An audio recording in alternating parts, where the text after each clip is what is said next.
ركز كده معايا شوية واسمع الكلمتين دول.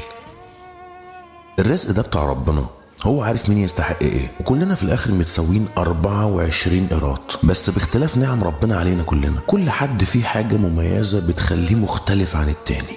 اوعى تستكتر حاجة عند حد ومش عندك، اوعى، لان التركيز في نعمة حد تاني وحقدك عليه المستمر ده ممكن يسحب منك النعمة بتاعتك وانت مش حاسس، وبعدها تحس ان انت قد ايه كنت بني ادم غبي ونظرتك قليلة. احمد ربنا على اللي معاك يزيدك، اتمنى الخير لغيرك زي لنفسك ربنا يزيدك. اوعى تفضل باصص طول عمرك على نص الكوباية بتاعتك الفاضي وتنسى ان في نص تاني مليان.